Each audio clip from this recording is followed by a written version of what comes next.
Have you ever stared at your Gemini account, seeing those numbers go up, and thought, that's great? But what does it mean for my taxes? It's a question that keeps a lot of people up at night. In the world of crypto, the rules are constantly evolving, and the line between a simple profit and a taxable event can be incredibly blurry. This isn't just about how much you made, it's about how you made it. Because on a platform like Gemini, the same asset can be subject to two completely different tax treatments, capital gains and ordinary income. You see, for the IRS, not all crypto is created equal. The way you acquire your digital assets and what you do with them determines which box they fall into. And getting it wrong could be a very expensive mistake. So let's clear the air and dive into the nitty-gritty of capital gains versus income on Gemini. We're going to break down the core concepts, walk through real-world examples, and give you the knowledge you need to navigate this complex landscape with confidence. First, let's establish the fundamental principle. For U.S. tax purposes, the IRS treats cryptocurrency as property, not as currency. This is the single most important thing to remember. It means that the rules that apply to your stock portfolio or a piece of real estate are often the same ones that apply to your crypto. Now, let's talk about capital gains. This is what most people think of when they think about crypto taxes. A capital gain is the profit you make when you sell, trade, or otherwise dispose of a capital asset for more than you paid for it. The key here is the act of disposition. You're getting rid of the asset in some way. On Gemini, this happens every time you sell crypto for US dollars, trade one cryptocurrency for another, or even use your crypto to buy a cup of coffee with a Gemini crypto card. It's not just about cashing out. The moment you trade your Bitcoin for Ethereum, you've created a taxable event. You have to calculate the gain or loss on that Bitcoin, even if you never touched a single dollar. The calculation is straightforward in theory, but can get complicated quickly in practice. You take the fair market value of the crypto at the time of the sale and subtract your cost basis. Your cost basis is essentially what you originally paid for the asset, including any fees. The difference is your capital gain or loss.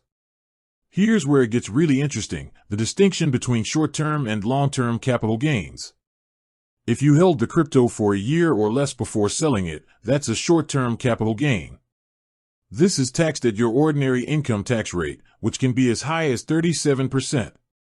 Ouch! If you held it for more than a year, it's a long-term capital gain. These are taxed at a much more favorable rate, either 0%, 15%, or 20%, depending on your income level.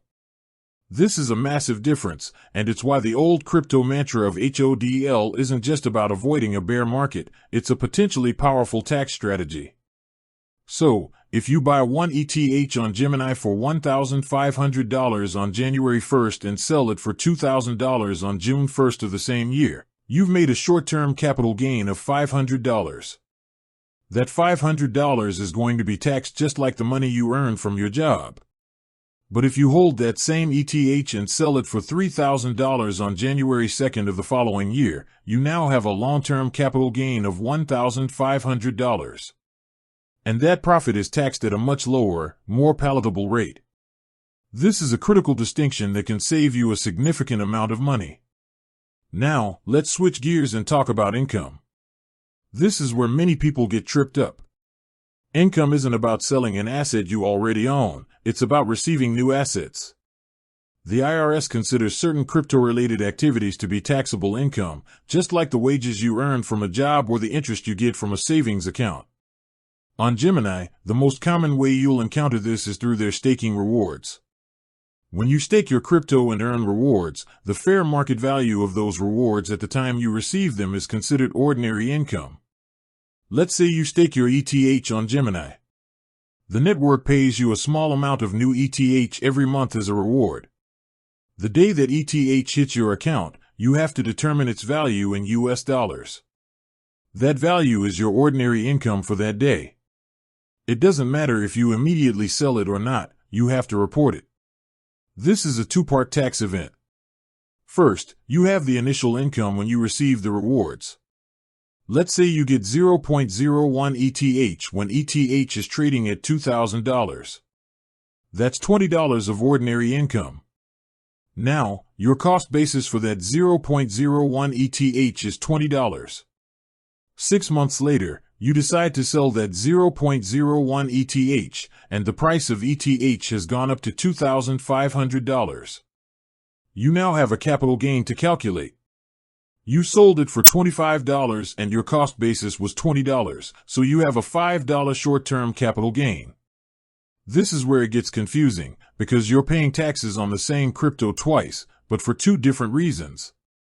The first time was for receiving it as income, and the second time was for the appreciation in its value.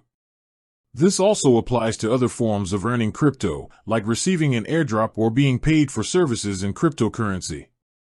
The moment you receive it, it's ordinary income. Any subsequent sale or trade of that crypto will trigger a separate capital gains event. So, how do you track all this? Well, Gemini does provide some tax information. As a regulated exchange, they report certain activities to the IRS. For instance, they will issue a Form 1099 MISC if you earn over a certain threshold in income, such as from staking rewards. However, they typically don't provide a Form 1099-B for capital gains and losses from trading. This means you are responsible for tracking all of your trades, their acquisition dates, and your cost basis. Manually tracking this can be a nightmare, especially if you are an active trader with a lot of transactions. This is why many people use crypto tax software that can connect to their Gemini account via API or by uploading a transaction history CSV.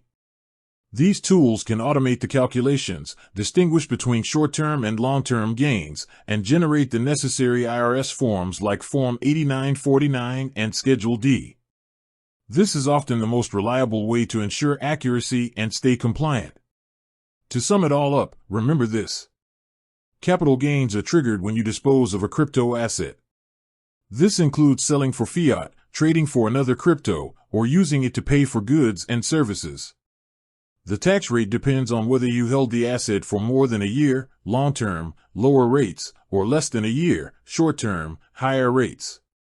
Income is triggered when you receive a new crypto asset. This includes staking rewards, airdrops, or being paid in crypto. The value of the asset at the time of receipt is taxed as ordinary income. Any future disposition of that asset will then be a separate capital gains event. Understanding this difference is not just about avoiding penalties, it's about being a smarter, more strategic crypto investor. By keeping a close eye on your holding periods and recognizing the different tax implications of your activities on Gemini, you can make informed decisions that ultimately help you keep more of your hard-earned profits. With that said, thanks for watching and until next time.